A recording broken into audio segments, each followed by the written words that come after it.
Muy bien, ese va a ser el tema general de la serie, partiendo del día de hoy hasta el domingo por la mañana. El tema general es, para los que apuntan, la gracia de Dios en las parábolas de Jesús.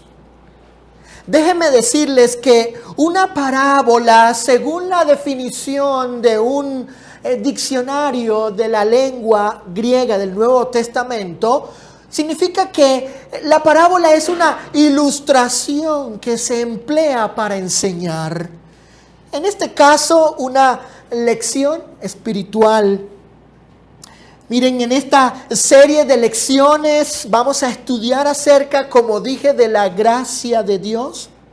La gracia en las parábolas del Señor Jesús. Este va a ser el punto central de estas lecciones. La gracia, el favor, la bondad, el regalo inconmensurable, incontable de Dios, enseñada desde las parábolas de Jesús. La lección de hoy, la primera lección es la siguiente. La parábola, vamos a ir a la parábola de los dos deudores que está en Mateo capítulo 18. Abran sus Biblias, por favor, o usen sus aparatos electrónicos si gustan. Allí en el Evangelio de Mateo capítulo 18, versículos del 23 al 35. Vamos a leer las Escrituras y luego pasaré a presentar, según mi bosquejo, los puntos principales de esta primera lección, ¿ok? Y las reflexiones al respecto. Mateo capítulo 18, versículos del 23 al 35.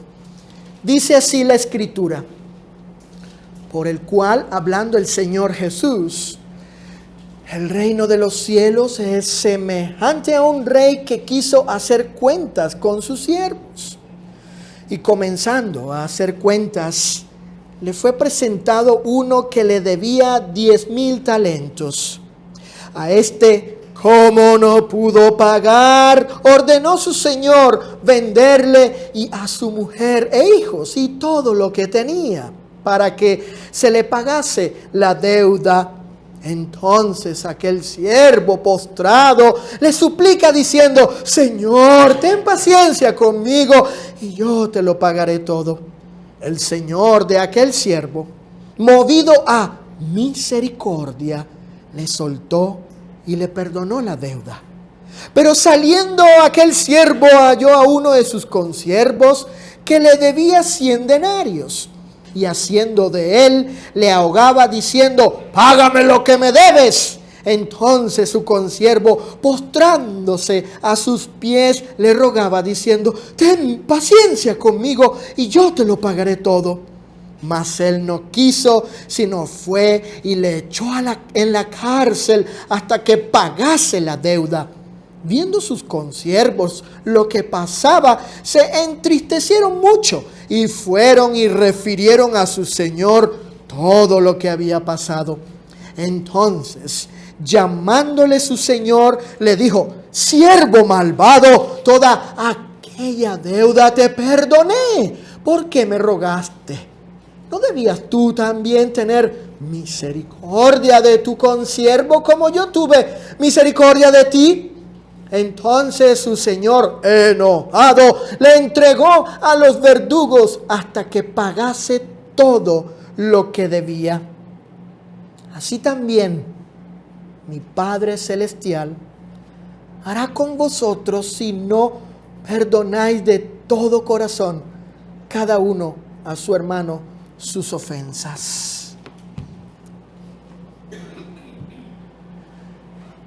Déjenme decirles que esta parábola tiene una enseñanza esencial.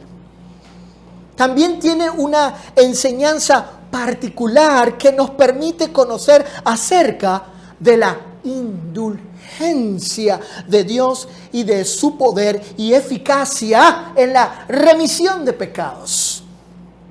Es decir, por su gracia divina, todos podemos gozar del perdón absoluto y perfecto, cumpliéndose así la promesa hecha por el Señor cuando dijo en Hebreos 10:17, el Señor dijo: y nunca más me acordaré de sus pecados y transgresiones.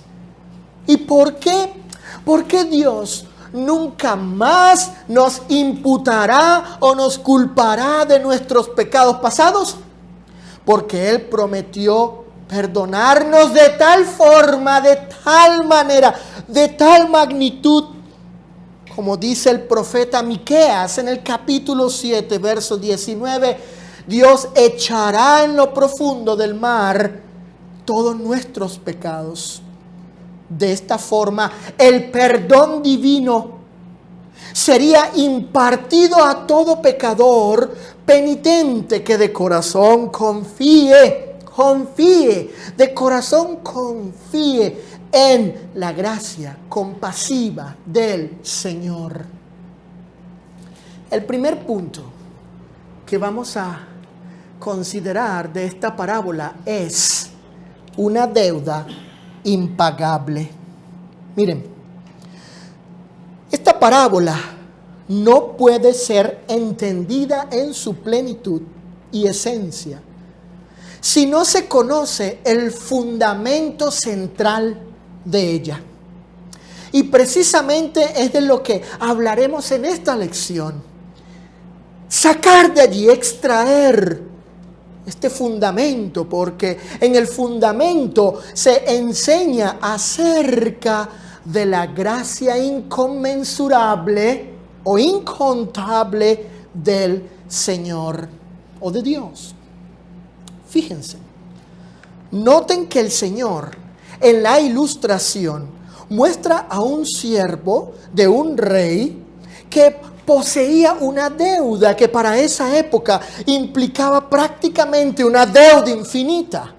En otras palabras, una deuda en la que estaba completamente imposibilitado de pagar. Por consiguiente, tal siervo merecía que fuese sancionado o castigado por lo insolvente que había sido y por la deuda que había adquirido y que le era imposible de pagar. Observen cómo el Señor describe el tipo de castigo que el rey consideró debía recibir este hombre. Es decir, este hombre se hizo merecedor, fíjense, de perder todo lo que tenía, inclusive lo que más amaba, a su esposa e hijos y aún su propia libertad, porque fue vendido como esclavo. Este hombre se había hecho a sí mismo y por sí mismo acreedor de una penalidad severa. Miserable hombre, desgraciado él. ¿Cómo podría él ser liberado de ello? Miren, en una ocasión, el Señor describió nuestros pecados como deudas ante el Padre. En Mateo capítulo 6, versículo 12, Jesús dijo: y perdónanos nuestras deudas. Observemos que la deuda u ofensa es contra el Señor, contra Dios. Cada vez que pecábamos o quebrantábamos sus mandamientos, nos hicimos deudores, adquiriendo prácticamente una deuda infinita. En otra ocasión, el Señor hizo la misma comparación, tomando como ejemplo a una mujer pecadora a quien se le perdonó todas sus deudas.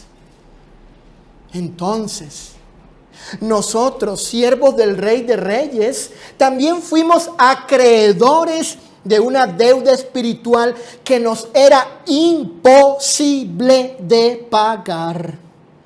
Esto es importante.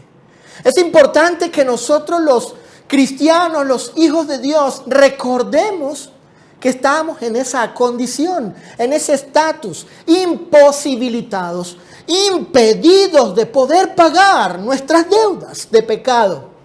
Y cuando le prediquemos el evangelio a las personas, es importante acotarles eso. Tú eres deudor ante Dios y estás imposibilitado de pagar la deuda que tienes de pecado para con Él. Así estábamos, imposibilitados de cancelar tal deuda que habíamos adquirido. Nuestros pecados nos hicieron deudores ante Dios. Y tal deuda no podía ser cancelada por ninguna obra que hiciésemos, aun cuando hubiese sido buena y justa, como declara Pablo ahí en su carta a Tito, en el capítulo 3, versículos 5 y 7, el apóstol le recuerda a este predicador y a los hermanos de la iglesia allí en Creta, les recuerda, Él nos salvó no por las acciones justas que nosotros habíamos hecho, sino por su misericordia. Él nos salvó por su gracia. Él nos declaró justos por ella. Pablo les recuerda eso a los hermanos. Y espero yo que al citar este pasaje en esta lección también ustedes, hermanos, recordemos eso. Ninguno de nosotros fue salvo porque hicimos buenas obras en el pasado o justas. No. Cuando prediquemos el evangelio hay que decirle eso a las personas. Tú no podrás ser salvo jamás por hacer buenas cosas, por ser buena persona, por hacer buenas obras. No. Ninguna obra buena y justa, escuchen, era lo suficientemente digna y apropiada para pagar tal deuda. Nada podía ser retribuido de nuestra parte para cancelar la deuda de nuestros pecados. De hecho, fíjense este detalle. Si la humanidad hubiese tenido la más mínima capacidad para poder cancelar sus deudas ante Dios y hacerse justa por sus propios méritos, ¿por qué entonces la Trinidad y su consejo ideó un plan donde el Hijo de Dios en la cruz moriría por nuestros pecados con el propósito de que el hombre pecador pudiese en la muerte de Cristo quitar la deuda y fuese condenado, absuelto ante Él? La verdad del caso es que el hombre estaba en desgracia porque estaba completamente, y recuerden eso, incapacitado de pagar sus deudas de pecado por sí mismo ante el gran y justo juez. Nadie podía presentarle a Dios algo digno para que a causa de ello le retribuyese con el perdón. Tengamos esto presente. Escuchen, tengamos esto presente. No se puede comprar el indulto de Dios. No se puede. Nada podemos presentar o traer ante Él o hacer para que nuestros pecados sean perdonados, sea cristiano o usted no sea cristiano. Es por la gracia de Dios y lo que enseña su gracia para recibir el indulto, el perdón, la justificación y así Dios declararnos inocentes de esa deuda impagable que se adquiere por los pecados. Lo segundo que aprendemos es el perdón total y perfecto. Observemos que el rey y señor de este siervo tenía la virtud de ser misericordioso y por causa de ello fue movido a compasión para con este miserable endeudado cuando hizo lo único. ¿Qué fue lo único que pudo hacer este hombre? suplicar por él.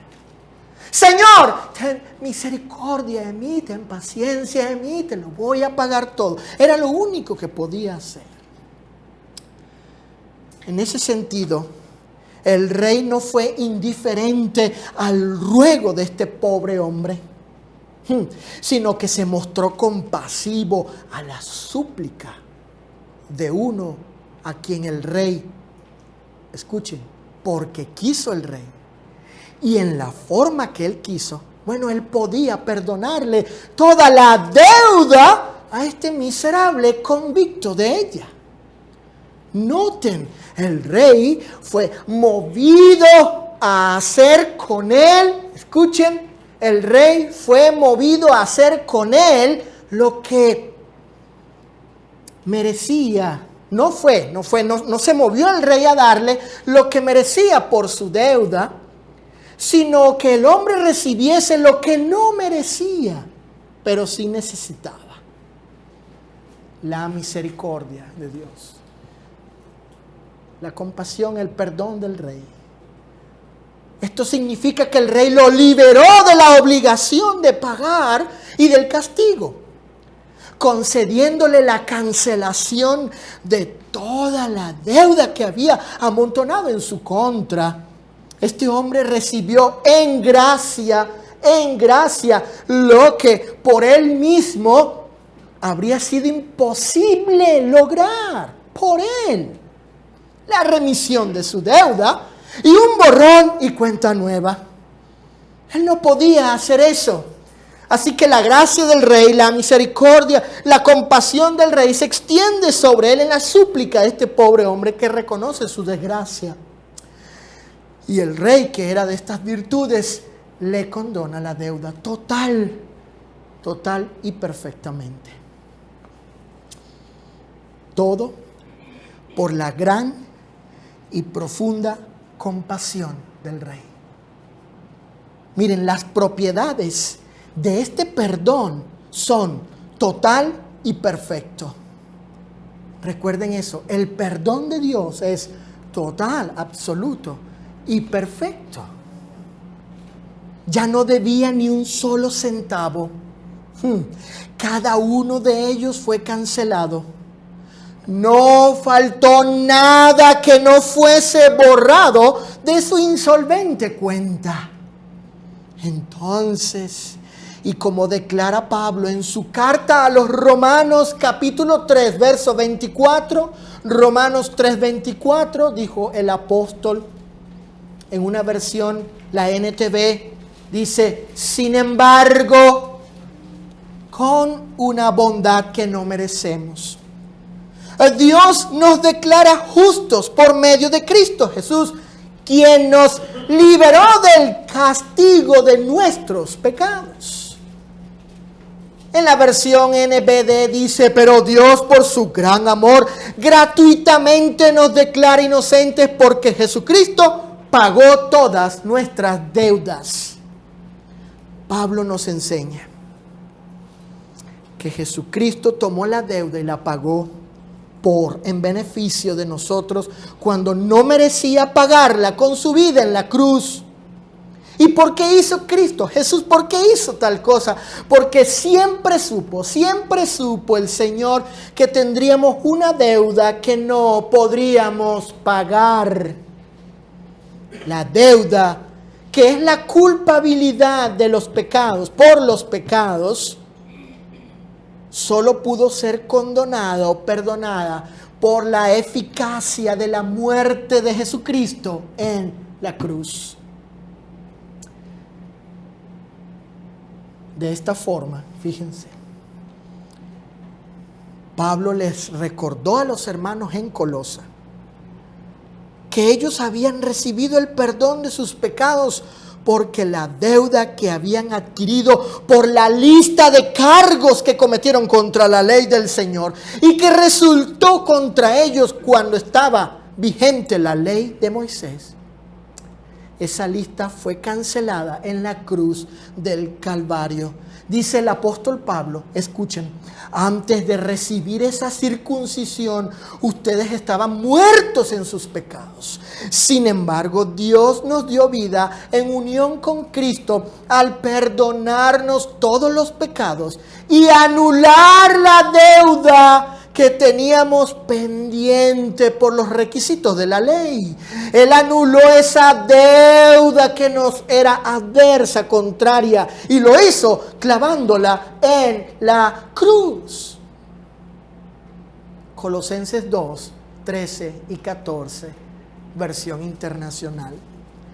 Hermanos, amigos, Cristo hizo posible todo esto en la cruz del Calvario. Él canceló todas y cada una de nuestras deudas. Y esto debemos nosotros recordarlo, pensar eso. Estábamos así deudores con el Señor y por medio de Cristo aquella deuda fue condonada, cancelada de manera total y perfecta. Y cuando prediquemos el Evangelio a las personas que son los no perdonados, los no indultados, los no justificados, los que aún están en esa deuda impagable porque están incapacitados de saldarla, decirles que solo Cristo puede pagar eso. Solo en Él puedes encontrar la cancelación de tal deuda. En consecuencia, Jesucristo hizo posible que la deuda fuese cancelada y nosotros por medio de Él ser declarados inocentes o sin culpa de dicha deuda. Así Dios quedó satisfecho por lo que hizo Cristo, por la obra en la cruz, por su gracia en Él, para que podamos nosotros recibir el perdón de Dios, el indulto, la condonación de nuestras deudas. Y los beneficios de tal pago ahora pueden ser aplicados. Los beneficios de lo que hizo Cristo en la cruz pueden eficazmente, verdaderamente ser aplicados, impartidos, atribuidos a cualquier pecador que se arrepiente y se bautiza en agua por inmersión, creyendo que Jesucristo es el Señor y Salvador del mundo. Por tanto, todo hombre puede recibir el perdón total y perfecto de sus pecados. Y esto por medio de la cruz. Ella, hermanos, la cruz, amigos, la cruz es la provisión y la expresión del amor, la misericordia y la gracia de Dios para con el hombre, al hacer posible que él reciba el perdón absoluto y perfecto en virtud del sacrificio de Cristo. Y de esta forma, cuando alguien obedece el Evangelio, se arrepiente de sus pecados, se bautiza por inmersión para la remisión de los pecados en el nombre de Jesucristo. Nosotros los que hicimos ya eso, cuando fuimos bautizados en el nombre de Cristo para el perdón de nuestros pecados, Dios cumplió su promesa.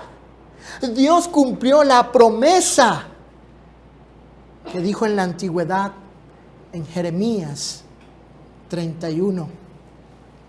Y ya nunca jamás me acordaré de sus pecados ni de sus maldades. Dios hace eficaz su promesa en aquellos que obedecen el Evangelio. Y esa deuda impagable es remitida, es quitada por el perdón total y perfecto de Dios. Dijo Dios, nunca jamás me acordaré de sus pecados ni de sus maldades. Hebreos 10:17. Cristo hizo eso posible. Él ha arrojado, dice Miqueas capítulo 7, verso 19, Él ha arrojado todos nuestros pecados en las oscuras profundidades del mar. Eso hizo Dios. Esa deuda impagable se nos perdonó de una manera total y perfecta, y ahora Dios nunca jamás se acordará de esos pecados porque fueron echados a las profundidades del mar.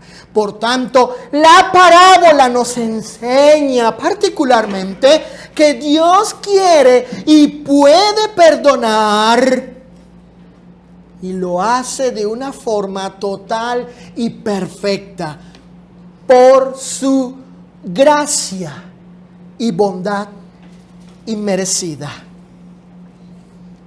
Eso aprendemos de esta parábola. Vemos allí la gracia de Dios ilustrada en la compasión del rey para con aquel que tenía esa deuda impagable, y perdonándole de manera total y perfecta esa deuda que por sí mismo no podía pagar, recibiendo ese regalo del perdón. Fue condonado, toda su deuda fue cancelada, no hubo ni un centavo que debía que fuese borrado de esa lista de deuda. Todo por su gracia y bondad inmerecida.